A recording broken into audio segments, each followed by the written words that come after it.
It's another Sunday, it's another brawl, what are we doing? Nonsense Rumble! That's absolutely right, Rick. What is the category for today? We're doing kid protagonists under the age of 10, around the age of 10, in the spirit of the age of preteen. And adult clones and people that come into existence fully formed are banned, therefore no Piccolo. You're using Piccolo as your example, but I've got a better one, Cell. Yeah, Piccolo, Cell. I mean, Cell goes back further than that and goes into a cocoon chrysalis, but yes. Yeah, but Cell's effectively 1 year old. Yeah, little shit. Yeah. But anyway, those of you who are new to this show, what we do is we name a category, which Rick just helpfully explained for y'all, and we pick characters who fit that category and argue why my guy would beat your guy.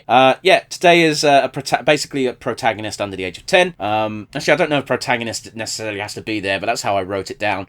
And yeah, we're not... The reason why we put all these rules down is so that we can be specific with each other while we're creating picking our characters. We're not actually like iron-fisted bastards about this. It's basically all of our rules are to help you listeners know what the criteria are, while also being like, basically, hey, when you pick your character, make sure it's in the spirit of the question. And sometimes even that doesn't fucking work, Rick. Oh, yeah. Let's pick a Fire Emblem Knight. I'm picking the wizard guy. Thanks, Rick. Anyway, he's riding an horse, says Rick. He does. I went very Cockney Magic with that voice, despite the fact Rick is the most opposite from Cockney you could possibly be while still being English. An horse. But yes, Rick, I assume you have an honourable mention today.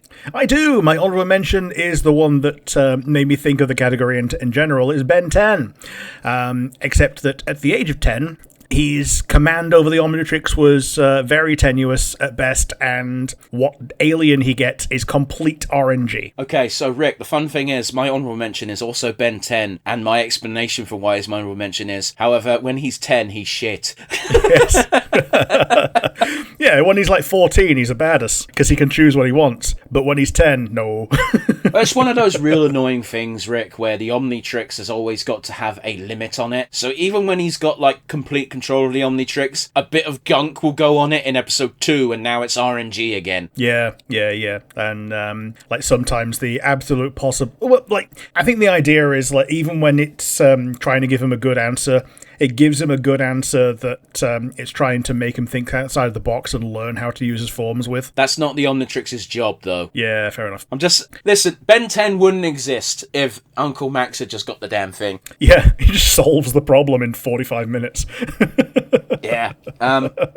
So anyway, it's a good thing to know that Ben 10 will not be showing up in the Ben 10 category. Who is your actual pick today? My pick today is one of the Powerpuff Girls. Which one? I did not pick. No, you got to pick. Yeah, you can't I did not pick. Can't have all three of them. Just finish your statement. I did not pick Buttercup the toughest fighter because she is too easy to goad. I picked Blossom, commander and the leader. God, I fucking hate that song. I hate that song so much. Well, for what it's worth, Rick, I knew you weren't going to pick Bubbles. Yeah. Blossom, I think, is the best balance of the Powerpuff Girls moveset and also having brain. I'd argue she's the only one out of the three who has brain. Yeah. So how are you beating my tiny Superman? What are you picking today? Again, I'm sticking with the spirit of the question. However, I'm also I had the discussion with Rick before the episode started, where I'm going with the spirit of the question. They are a child. However, they don't technically have an age. And trust me, I tried to look it up while also doing that thing where I don't want to type into Google, what's this character's age? Because that's sus. It is a bit sus, isn't it? Yeah, so if it turns out that on some backwater wiki of the internet, this character turns out to be 11 and a half, I'm not going to disqualify you on that. I'll put it this way. I'll be very surprised if they're considered a teenager anywhere. I've picked Omi from Shaolin Showdown. Ooh, yes. And the reason why I picked Omi is because I didn't want to pick Krillin from Dragon Ball. Yeah, so he tends not to have that much, bullshit powers on his own, but he's very good at using the Shengon Wu, and he does have his martial arts. So, yeah, he's a Shaolin monk, and a good one at that. A strong one, even at the age of whatever the fuck he is. That being said, he has made a lot better when he's got one of the artifacts. Yeah. And he duels a lot, but a lot of his duels aren't necessarily one-on-one fights and scraps. They are, Shaolin Showdowns, where he has to fight fucking Jack Spicer. I do love Jack Spicer. And every time he comes up, everyone just goes, Jack Spicer! The weird thing about Jack Spicer is, and this is going to sound so stupid, it sounds stupid to me and I'm the one saying it. For the longest time, I didn't know Jacksepticeye was a real person because I thought people were just fucking up the name Jack Spicer. And I don't know why I thought that. Well, there was also, I think it was PewDiePie got his name wrong one time. He just announced him as an introduction. He called him Jack Spadicy. I don't watch PewDiePie, so I would have had no knowledge of that. Yeah, I only know about the Spadicy thing because that's what Jacksepticeye's name in Among Us was for about a year. Fair enough. That being said, I can't remember what Blossom's long-range capabilities are, because I think Blossom has ice breath, doesn't she? I think they've all got heat vision, haven't they? They've got the... Oh my god, Rick, that was the most annoying thing you possibly could have said, because I said, Blossom has ice breath, doesn't she? They all have they all have heat vision. That's the opposite of what I said! Yeah, I think they've all got, 8 laser eyes, I think is the general thing that they just have. Do they? That's a long silence. I'm now having to look it up. Ice breath, pink lightning bolts, microscopic vision, pink laser eye beams. Fuck is pink lightning bolts? You made that up. No, pink lightning bolts. No, they don't. Yeah. No, they don't. Are you going to say no? No, Rick, you need to understand something here. It doesn't matter how much evidence you produce here. I refuse to believe the Powerpuff Girls ever had the ability to summon pink lightning bolts. I like the idea that whatever I say, you're just going to say no, they don't. Even if I say something completely, okay. Ice breath, pink lightning bolts, microscopic vision, pink laser eye, advanced intelligence and knowledge, enhanced intuition, intuitive aptitude, danger sense, expert leadership skills, apt planning skills, master strategist, and fire breath. Rick is reading this list off like a power scaling wiki, which means half of it's bollocks. It's the Powerpuff Girls fandom wiki. Yeah, cool. So power scaling wiki.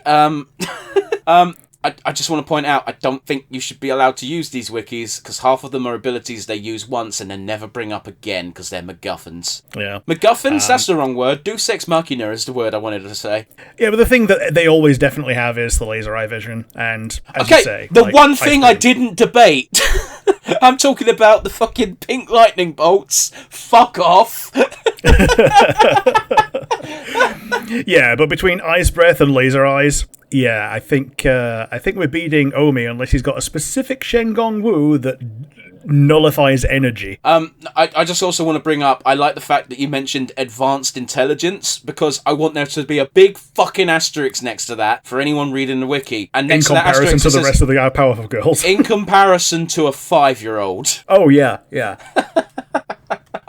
No, again, this is another classic example of, I'm not even arguing that Omi would win here, because I'd have to use a massive incident of the if clause in order to, I think Omi would easily beat Blossom if he was allowed access to 3 of his Shengon Wu, because that tends to be the limit of what they can equip. However, that's basically me going so Omi is basically Darkseid. So I'm conceding the fact that Blossom would win here if it's just a straight up fight with no additional equipment. Partly because I don't really give a fuck if Omi loses. Another part of it is the last episode we did of this was about 5 minutes long. Yep. I want this to last longer than that. Now don't get me wrong, I don't think Omi's completely defenseless here. I think Omi has the reflexes that he can dodge a fair amount, but he needs to land attacks as well, and having flight is a huge boon in encounters like this. Yeah, and the one thing that Omi could use as a Shengon Wu to survive is also the one that makes him incredibly heavy and can't move. Well, again, there are bullshit Shengon Wu. There just is. Yeah. They are bullshit. That's why the Shaolin warriors have to, protect them. Speaking of the Shaolin warriors, the reason why I picked Omi instead of Clay or Raymundo is because those are definitely teenagers. Yes. I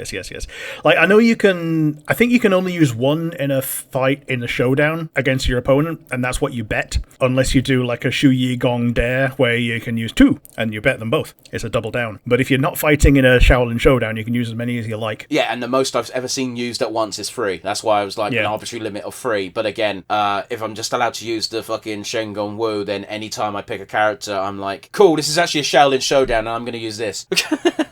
Sure. Yeah, no, I think the unfortunate reality is when you've got a character who is terrestrial against a character who can fucking fly, the character with flight is almost always gonna win. Yeah, we've encountered that a lot with you might see later on in this month. I will also say though that putting that out there, one of our very first rumbles was Archer, and you picked Hawkeye Goth, and I picked fucking Claude from Fire Emblem because I was like, you can't hit something that flies. Oh shit! It's the one Archer that can hit things that fly. Yeah, without even looking.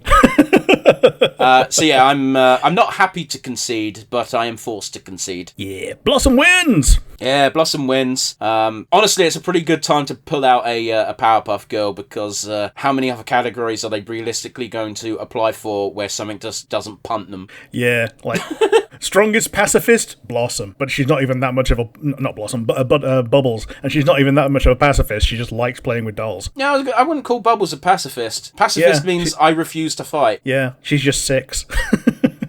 Anyway, next week we're going to do something completely different, and we'll see you then, I suppose. Bye, everybody.